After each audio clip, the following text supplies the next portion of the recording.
Good morning everyone. मैं doctor Anju Gupta Smile National Mahila PG college के BEd विभाग में असिस्टेंट प्रोफेसर के पद पर कार्यरत हूँ और आज का हमारा विषय जिस पर हम चर्चा करने जा रहे हैं वो है पाठ प्रस्तावना कौशल।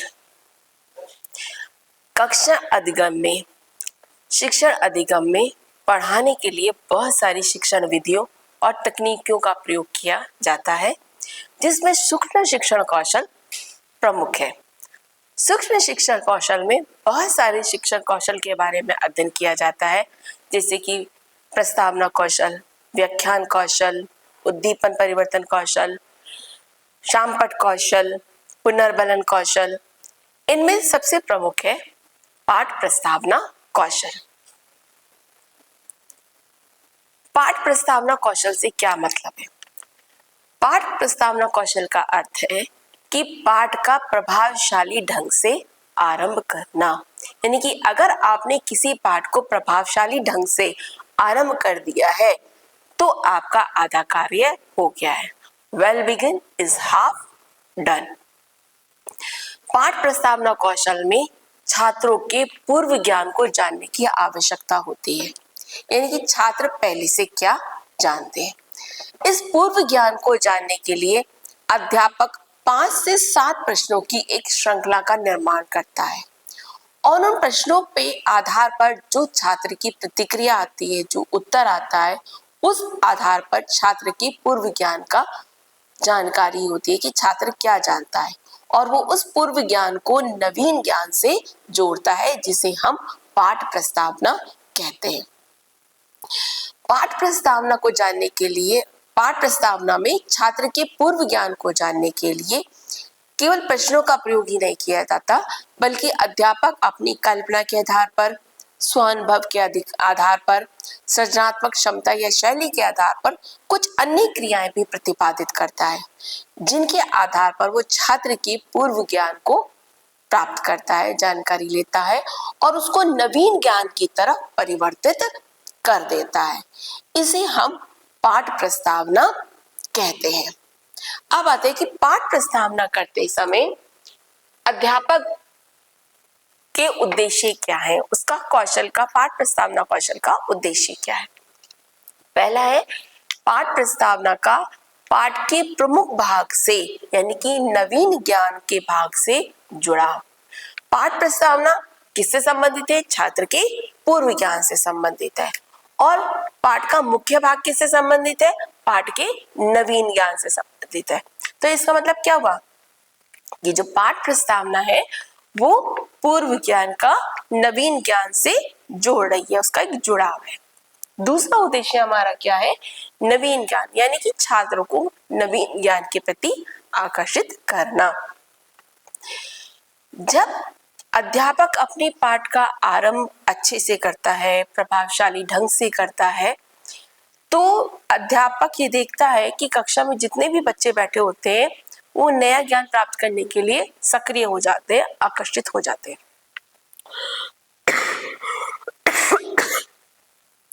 मानसिक रूप से तैयार करना, भावात्मक रूप से प्रेरित करना, यानी कि पाठ प्रस्तावना कौशल जो होता है वो उन छात्रों को भी नया ज्ञान प्राप्त करने के लिए मानसिक रूप से तैयार कर देता है जो कक्षा में पीछे की पंक्ति में बैठे होते हैं, या वो बच्चे जो प्रतिभाशाली बालक होते हैं और जो आगे चल के बहुत बार क्या होता है, कक्षा में शिक्षण अधिगम में बाधा उत्पन्न करते हैं, क्योंकि वो किसी भी पाठ्य वस्तु को सरलता से ग्रहण कर लेते हैं।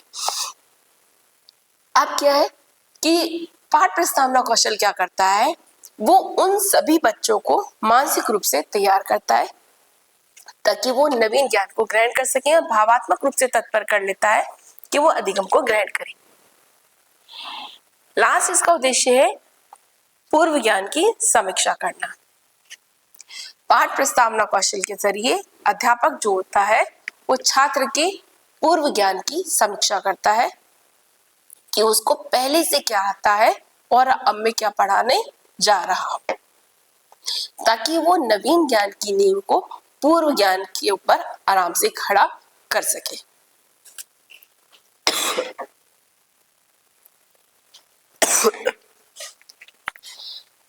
प्रस्तावना करते समय अध्यापक को अपने प्रश्नों की श्रृंखला का निर्माण करते समय कुछ बातों का ध्यान रखना चाहिए। जैसे कि उसके जो पाठ प्रस्तावना के जो प्रश्न है उसमें हाँ या नहीं के उत्तरों का समावेश नहीं होना चाहिए, क्योंकि हाँ और नहीं के जो उत्तर होते हैं या प्रश्न होते हैं उनमें छात्रों की उपलब्धि या क्षमता को जानने की, आकलन करने की क्षमता नहीं होती है, क्योंकि ये सोचने विचारने के ऊपर निर्भर होते हैं। छात्र को ये पता होता है कि या तो इसका आंसर हाँ में है या इसका आंसर ना में है। कक्षा का एक वर्ग, कक्षा का एक समूह हाँ कह देता है, और अगर अध्यापक के द्वारा कहते हैं कि नहीं ये इसका आंसर नहीं है, तो कक्षा का दूसरा वर्ग कह देता है नहीं। यानी कि इसमें क्या है, छात्र ने अंदाजा लगाया, तुक्का लगाया कि इसका आंसर क्या है, लेकिन इसके आधार पर आपने छात्र के पूर्व ज्ञान की जानकारी प्राप्त नहीं करी। यानी कि इस तरह के प्रश्न जो होते हैं, हाँ नहीं वाले जो प्रश्न होते हैं, वो पाठ के विकास के लिए और छात्रों के पूर्व ज्ञान का आकलन करने के लिए समर्थ नहीं होते हैं। इसका मतलब है कि अध्यापक को इस तरह के प्रश्नों का प्रयोग करने से बचना चाहिए। दूसरे, इसमें उदाहरण के लिए मैंने दो उदाहरण दिए हैं। Does the sun rises in the east, क्या सूरज पूरब में उदय होता है?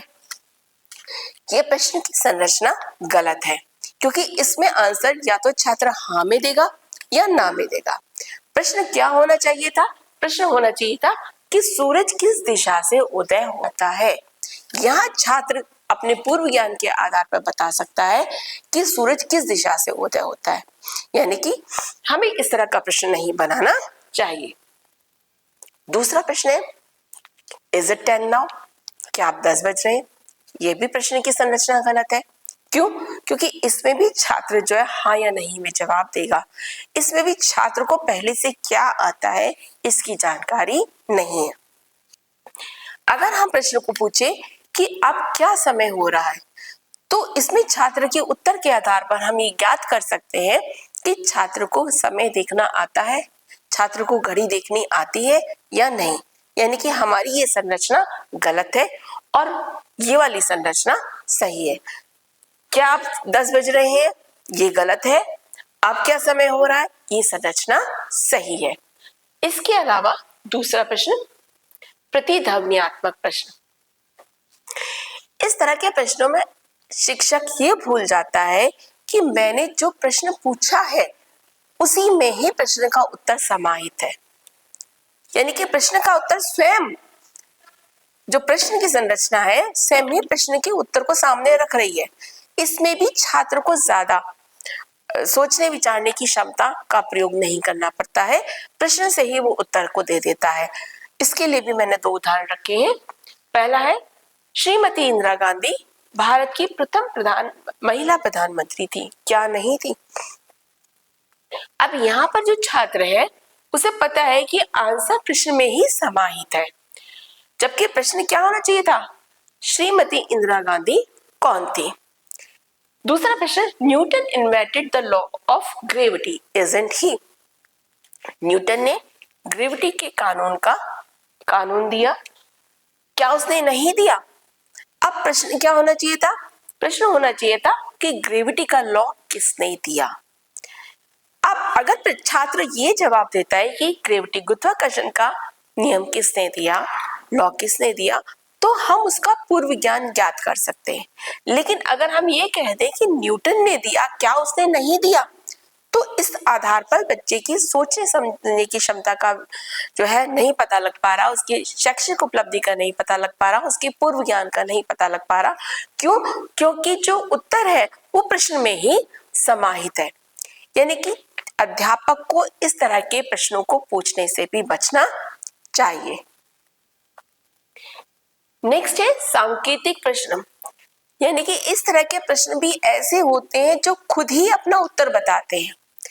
छात्र के लिए शिक्षक को इस तरह के प्रश्नों से भी पूछने से बचना चाहिए कि पता लगा कि प्रश्न जो पूछ रहा है उसी से ही उत्तर का पता लग पा रहा है।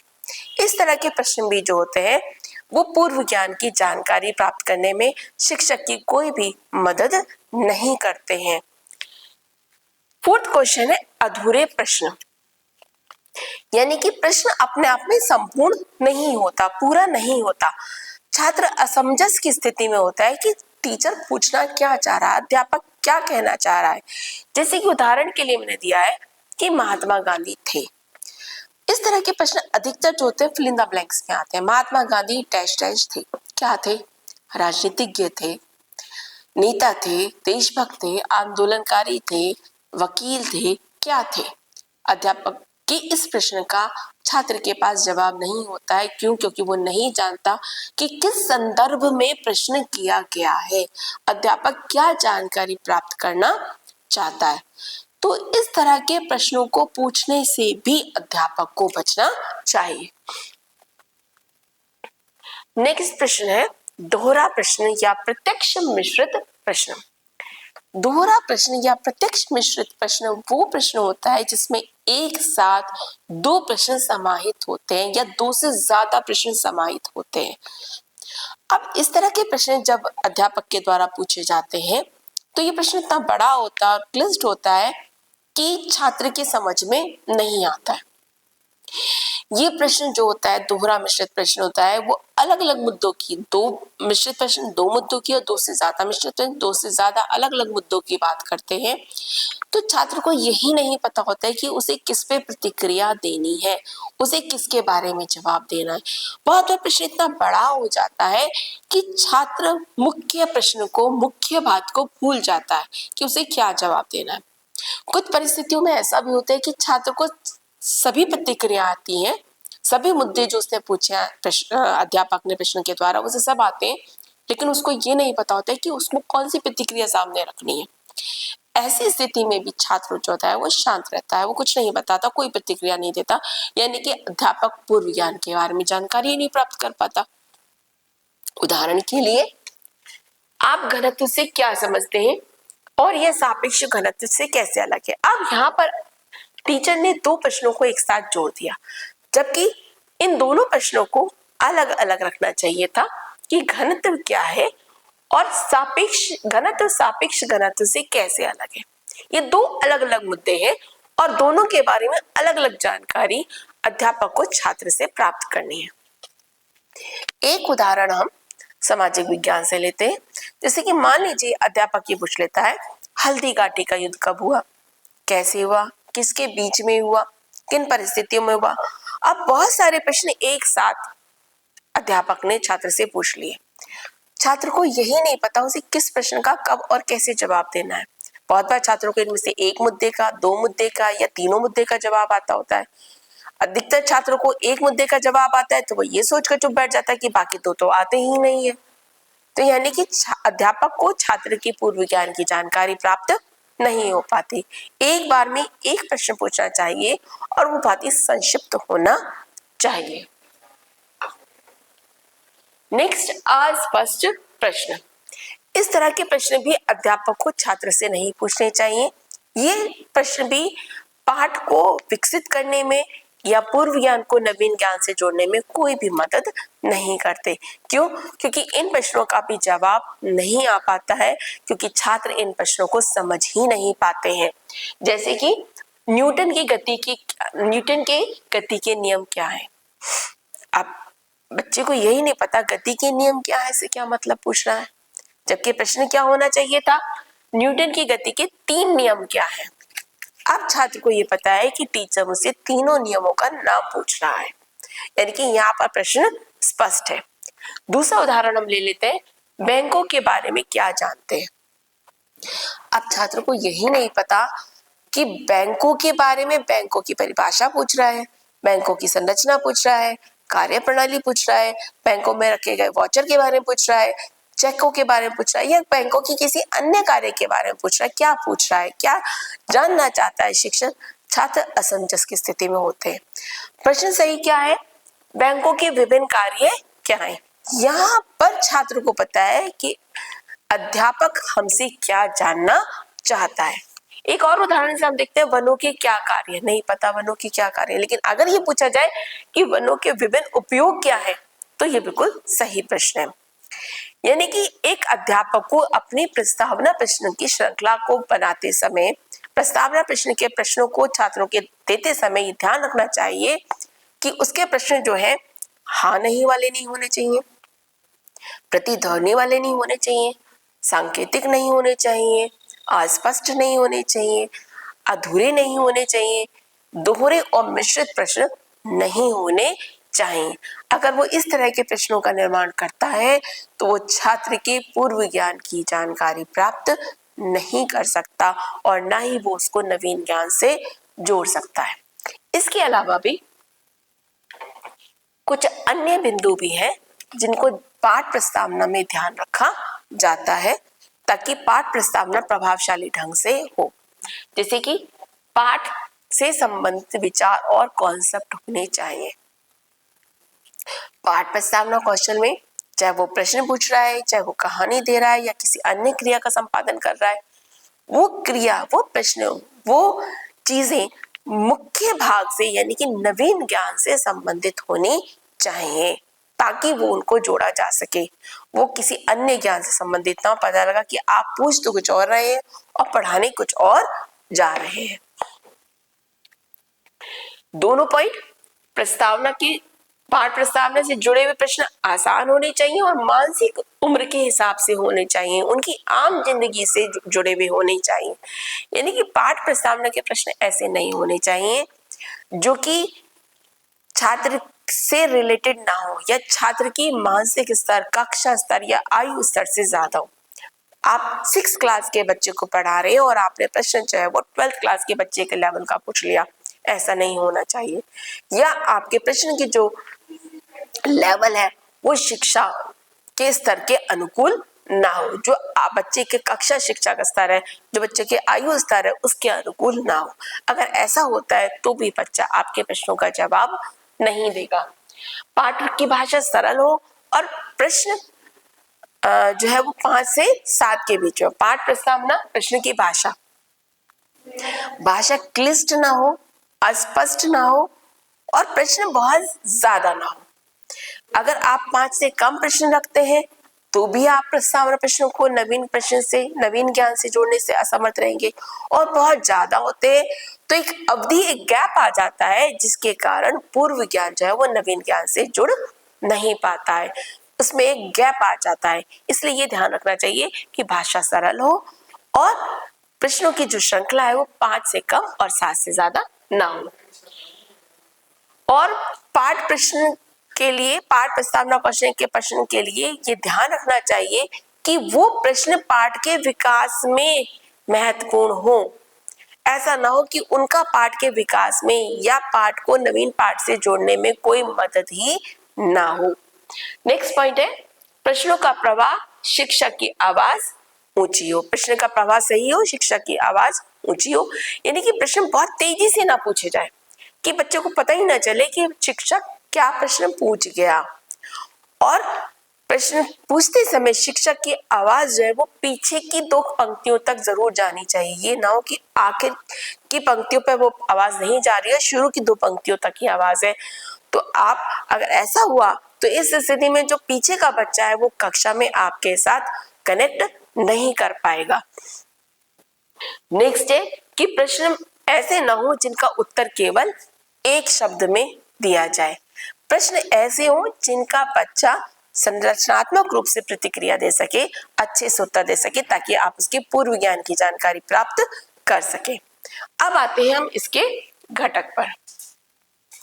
पाठ प्रस्तावना कौशल का घटक, सबसे पहला घटक पूर्व ज्ञान का उपयोग। पाठ प्रस्तावना कौशल में अध्यापक छात्र के पूर्व ज्ञान का उपयोग करके उसको नवीन ज्ञान से जोड़ता है। लेकिन पूर्व ज्ञान है क्या? पूर्व ज्ञान का मतलब है छात्र पहले से क्या जानता है, छात्र की पहले शैक्षिक उपलब्धि क्या है। जैसे कि अगर छात्र जो को शिक्षक जो है डिवाइड का सवाल पढ़ाने जा रहा है तो छात्र को पहले टेबल्स आनी चाहिए, सब्सट्रैक्शन आना चाहिए। अगर वो इंग्लिश में प्रोनाउन पढ़ा रहा है तो पहले नाउन आना चाहिए। अगर वो एसएसटी में अकबर पढ़ा रहा है तो हुमायूं और अकबर, हुमायूं के बारे में पता होना चाहिए। इसी तरह से अन्य चीज के बारे में उसको पूर्व ज्ञान पता होना चाहिए। अब पूर्व ज्ञान में छात्र के जानने के लिए मैंने एक उदाहरण दिया है, चंद्रमा की कलाएं। सूर्य की परिक्रमा करने वाले ग्रहों को क्या कहते हैं? अगर अध्यापक कक्षा में चंद्रमा की कलाओं के बारे में पढ़ाना चाह रहा है तो सबसे पहले वो सौर मंडल की बात करता है, यानी कि उसने पूछा कि सूर्य उसकी परिक्रमा करने वाले ग्रहों को क्या कहते हैं। छात्र के द्वारा प्रतिक्रिया है कि भाई उसकी प्रक्रिया करने वाले ग्रहों को सौर मंडल कहते हैं। अध्यापक ने पूछा सौर मंडल में कितने ग्रह होते हैं, तो छात्र ने कहा 8 ग्रह होते हैं। अध्यापक के पूछने पर कि 8 ग्रहों के नाम बताइए, छात्र ने 8 ग्रहों के नाम बता दिए। अब अध्यापक ये पूछता है कि 8 ग्रहों में कौन से ग्रह पर पानी तीनों अवस्थाओं में पाया जाता है। छात्र ने कहा कि पृथ्वी ग्रह पर जो पानी है वो तीनों अवस्थाओं में पाया जाता है। अब अध्यापक के द्वारा पूछा जाता है कि पृथ्वी के उपग्रह का नाम बताइए। छात्र ने बता दिया कि पृथ्वी के उपग्रह का नाम चंद्रमा है। अब यहाँ उसने उसके पूर्व ज्ञान को नवीन ज्ञान से जोड़ने की कोशिश करी, परिवर्तित किया कि चंद्रमा की कलाएं कैसे होती हैं। अध्यापक का जो ये प्रश्न था उसका उत्तर छात्र को नहीं आता, समस्यात्मक प्रश्न है। लेकिन यहाँ क्या हुआ कि पूर्व ज्ञान से, जो उसे पहले से पता था, उसने पूर्व ज्ञान को किससे जोड़ दिया? नवीन ज्ञान से, जो कक्षा में पढ़ाने जा रहा है, चंद्रमा की कलाएं। यानी कि पूर्व ज्ञान से संबंधित प्रश्न वो होने चाहिए जो वो पढ़ाने जा रहा है, जो नवीन ज्ञान है उसी विषय के होने चाहिए, उससे संबंधित होने चाहिए। नेक्स्ट दूसरा जो उसका घटक है वो उचित श्रृंखलाबद्धता, इसका बहुत ध्यान रखा जाता है। यानी कि अध्यापक ये बात ध्यान रखे कि जो प्रश्न वो पूछ रहा है और जो प्रतिक्रिया छात्र दे रहा है, जो उत्तर छात्र दे रहा है, उसी से ही नए प्रश्न का गठन होना चाहिए। प्रश्नों में एक तार्किकता होनी चाहिए, एक क्रमबद्धता होनी चाहिए। अगर प्रश्नों में क्रमबद्धता नहीं हुई, तार्किकता नहीं हुई, तो छात्र असमंजस हो जाएगा, छात्र सही से प्रतिक्रिया नहीं दे पाएगा और पूर्व ज्ञान और नवीन ज्ञान में आपस में संबंध नहीं हो पाएगा। इसको हम उदाहरण से देखते हैं। अगर छात्र को अध्यापक जो है वो पैगंबर मोहम्मद साहब की शिक्षाएं पढ़ाना चाह रहा है, तो प्रश्न क्या है? पहला प्रश्न है, हमारे देश में मुख्यतः कौन कौन से त्योहार मनाए जाते हैं? अब छात्र के द्वारा जो प्रतिक्रिया आती है, जो उत्तर आता है, वो आता है हमारे द्वारा मुख्यतः होली, दिवाली, दशहरा और ईद के त्योहार मनाए जाते हैं। अब यहाँ उत्तर से ही प्रश्न की संरचना होगी, प्रश्न का गठन होगा। उत्तर में हमारे पास आया होली, दिवाली, दशहरा और ईद। अब इससे ही हमें नेक्स्ट प्रश्न की घटना करी, ईद का त्योहार कौन लोग मनाते हैं? छात्र के द्वारा प्रतिक्रिया आई, ईद का त्योहार मुसलमान जाति के लोग मनाते हैं। अब नेक्स्ट जो हमारा प्रश्न का गठन होगा वो इसी शब्द से, इसी उत्तर से, इसी प्रतिक्रिया से होगा। मुसलमान कौन से धर्म को मानते हैं? मुसलमान इस्लाम धर्म को मानते हैं। यानी कि अब इस बार हमारे पास प्रतिक्रिया में जो उत्तर आया वो क्या आया? इस्लाम धर्म। यानी कि हमारी नेक्स्ट प्रश्न की जो संरचना होगी वो इस्लाम धर्म पर आधारित होगी। नेक्स्ट प्रश्न बनता है, इस्लाम धर्म के संस्थापक कौन थे? अब छात्र के द्वारा प्रतिक्रिया आती है कि इस्लाम धर्म के संस्थापक पैगंबर मोहम्मद साहब थे। यानी कि नेक्स्ट जो हमारा प्रश्न बनेगा वो किससे बनेगा? पैगंबर मोहम्मद साहब। अब अध्यापक ने पूछा पैगंबर मोहम्मद साहब की शिक्षाएं क्या है? समस्यात्मक प्रश्न। यानी कि हमने ये देखा कि जो छात्र ने क्रिया करी, जो छात्र ने उत्तर दिया, उसी उत्तर से नेक्स्ट प्रश्न का निर्माण हुआ, नए प्रश्न की संरचना हुई और इस तरह से हम एक श्रृंखलाबद्धता देखते हैं पाठ प्रस्तावना में, ताकि पूर्व ज्ञान को नवीन ज्ञान से अच्छे से जोड़ा जा सके। नेक्स्ट इसका घटक है उपयुक्त उपकरण और तकनीकी का प्रयोग। यानी कि पाठ प्रस्तावना को करते समय अध्यापक के लिए जरूरी नहीं है कि वो खाली प्रश्न का इस्तेमाल करे, प्रश्नों की एक श्रृंखला बनाए। वो छात्र को अभिप्रेरित करने के लिए बहुत सारी क्रियाओं का संपादन कर सकता है, जैसे कि वो उदाहरण दे सकता है, उपमाओं का प्रयोग कर सकता है, प्रश्न में पहले ही बता चुकी हूँ, कहानी सुना सकता है, नाटक करवा सकता है, व्याख्यान या विवरण दे सकता है, या दृष्टांत कोई उदाहरण दिखा सकता है, साइंस में एक्सपेरिमेंट करा सकता है, या दृश्य श्रव्य साधन का प्रयोग, जैसे कि मान लीजिए दृश्य साधन में ज्योग्राफी पढ़ाते हुए ग्लोब का प्रयोग कर सकता है, वो मैप का प्रयोग कर सकता है और इसके द्वारा वो उस पे आधारित करके प्रश्न पूछ सकता है और छात्र के पूर्व ज्ञान की जानकारी प्राप्त कर सकता है। अगला घटक इसका कथनों का विषय वस्तु से और उद्देश्यों से, पाठ के उद्देश्यों से संबंधित होना। यानी कथन यानी कि जो प्रश्न है जिन कथनों पे आधारित है, वो प्रश्न जो नवीन ज्ञान है, जो पाठ का उद्देश्य है हमारा कि हम क्या पढ़ाने जा रहे हैं, उससे संबंधित होना चाहिए। ऐसा ना हो कि हम पढ़ाने तो ऋतु जा रहे हैं और हम बात मैथ की कर रहे हैं, हम पढ़ाने तो प्रोनाउन जा रहे हैं और हम बात डायरेक्ट इनडायरेक्ट की कर रहे हैं। ऐसा ना हो कि जो हमें क्या करना है कि जो हम पढ़ाने जा रहे हैं, जो कथन हम देने जा रहे हैं, जो नवीन ज्ञान हम देने जा रहे हैं, हमारे पूर्व ज्ञान के जो प्रश्न है वो उसी पे आधारित होने चाहिए। जैसे कि उदाहरण के लिए अगर यहाँ पर ताजमहल एक ऐतिहासिक इमारत के बारे में पढ़ाया जा रहा है, तो ये जो प्रश्नों का निर्माण किया गया है अध्यापक के द्वारा, ये उसकी विषय वस्तु से संबंधित है, उस कथन से संबंधित है, ताजमहल से संबंधित है। जैसे कि यहाँ हम ऐतिहासिक इमारत के बारे में करा रहे हैं, तो हमने जो प्रश्न अपना स्टार्ट किया कि इससे पहले बच्चे को और कितनी ऐतिहासिक इमारतों का ज्ञान है, तो पहला प्रश्न हो गया आगरा का लाल किला किसने बनवाया। आगरा का लाल किला अकबर ने बनवाया।